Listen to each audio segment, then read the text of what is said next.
Hello everyone and welcome back to my YouTube channel. Gibi wasibu mangana melem jibi raja raja ntamanku angni be video borena lagrane jabai. It's a very important and importantly a tragic historical moment of tribal communities in Assam state history. In 1966, the PTCA, Plains Tribal Council of Assam, launched an agitation for a separate four Plains tribal communities of Assam state called UDSL under the leadership of Somar Brahmo Chaudhuri and Saran Narjari, President and General Secretary of PTCA respectively. It's a very important historical moment during that period. Junto homoyot amar tribal jatik ei Assam stateor pora mane destroy korar babe bibinno dhoroner tribal jatir opor mane oittachar torchar kori ahisile anti tribal jatir manubore jar babe Assam stateor bhitor thoka jimankhini mane tribal জাতিবোৰ আছিল Bodo Rabha Mising Deori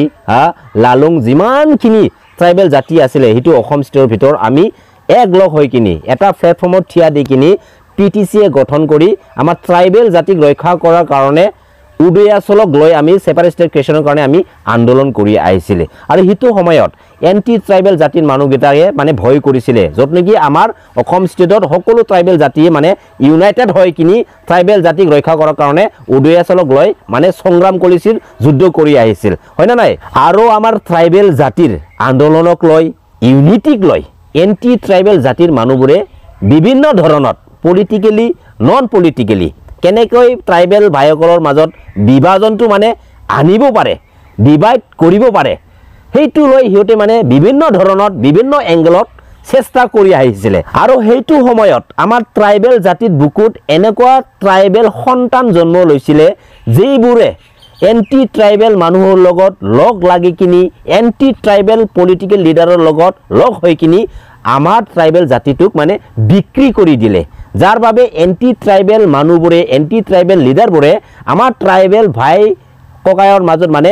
divide বিভাজনটো মানে easily মানে আনিব পৰলে যাৰ কাৰণে হেতু সময়ৰ পৰা মানে মিজিং ৰাভা বড়ো দেউৰী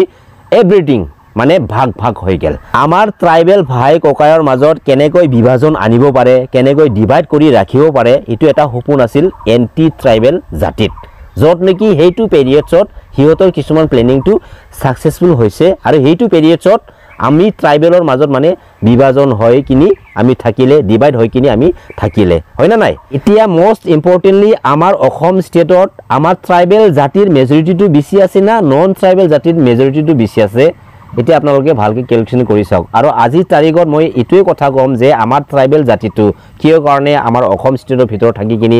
আন্দোলন কৰিব লগা বাধ্য হৈছিল কিয় কাৰণে যত নেকি নন ট্ৰাইবেল জাতিৰ মানুহবোৰে আমাৰ ট্ৰাইবেল জাতিৰ ওপৰত অত্যাচাৰ কৰিছিল আমাৰ ট্ৰাইবেল আই মাতৃ সকলৰ ওপৰত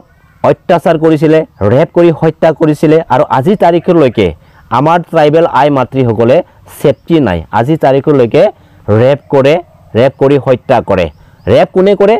নন ট্ৰাইবেল সকলে নন ট্ৰাইবেল জাতিৰ মানুহবোৰে আমাৰ ট্ৰাইবেল জাতিৰ ওপৰত কিমান অত্যাচাৰ কৰি আহিছিল এটো আমাৰ হিষ্ট্ৰী ক'ব তথাপিও আমাৰ ট্ৰাইবেল জাতিৰ মাজত জাতিটোক লৈ কোনো মানে সেন্টিমেন্টাল সেন্সে নাই আৰু স্পেশালি আমাৰ ট্ৰাইবেল জাতিৰ আই মাতৃ সকলৰ মাজৰ পৰা এনেকুৱা আই মাতৃ সকল আছে যত নেকি আমাৰ ট্ৰাইবেল জাতিৰ কোনো মানে সেন্স সেন্টিমেন্টাল নলয় আজি তাৰিখলৈকে যত নেকি নন ট্ৰাইবেল মানুহৰ লগত ফেক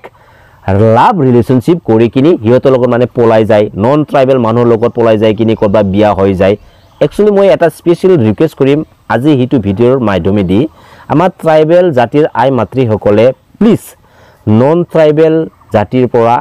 হাজাৰ হাজাৰ কিলোমিটাৰ দূৰত থাকক নন ট্ৰাইবেল মানুহৰ লগত ৰিলেশনশিপ নকৰিবা নন ট্ৰাইবেল মানুহবোৰে যিমান মিঠা মিঠা কথা নকক কিয় তথাপিও অন্তৰ দি আজিলৈকে হিয়তে আমাক ভাল নাপায় আমাক ইগনোৰ কৰে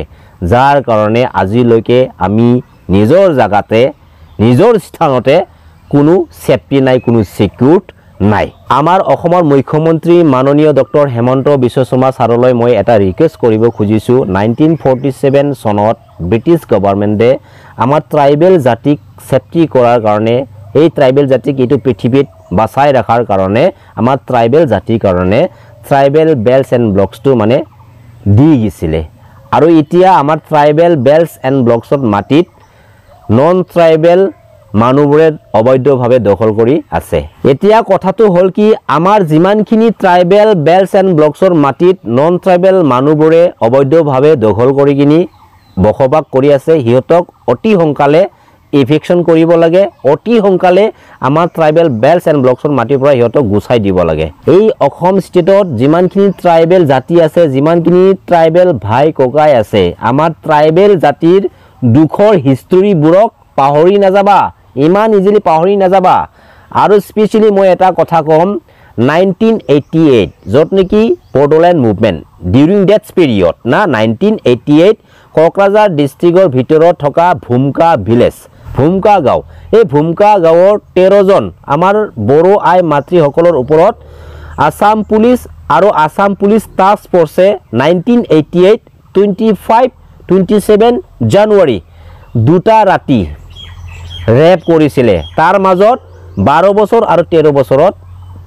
ছোৱালী আছিলে দুই ৰাতি ৰেপ কৰিছিলে তেতিয়া আমাৰ বড়ো আন্দোলন মানে বহুত ষ্ট্ৰংলি মানে চলি আছিলে হেতু সময়ত এইবলা হিষ্ট্ৰী আমি কেনেকৈ পাহৰি যাম বহুত দুখ লাগা হিষ্ট্ৰী না সেই কাৰণে মই এটা কথা কৈছো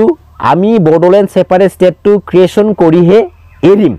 আৰু বড়োলেণ্ড সেপাৰেট ষ্টেটটোক লৈ আন্দোলন কৰিব যাওঁতে আমাৰ হাজাৰ হাজাৰ বড়ো মানুহ মানে শহীদ হৈ গৈছিলে হাজাৰ হাজাৰ বড়ো মানুহ মানে ফেক এনকাউন্টাৰত মাৰিছিলে হাজাৰ হাজাৰ বড়ো আই মাতৃ সকলে তাৰ মানে ৰেপ কৰি মানে হত্যা কৰা হৈছিলে আৰু ৰেপ কৰা খাইছিলে বহুত দুখৰ মানে হিষ্ট্ৰী মোমেন্ট আৰু এইবিলা দুখৰ হিষ্ট্ৰী মোমেন্ট আমি কেতিয়াও মানে পাহৰিব নোৱাৰো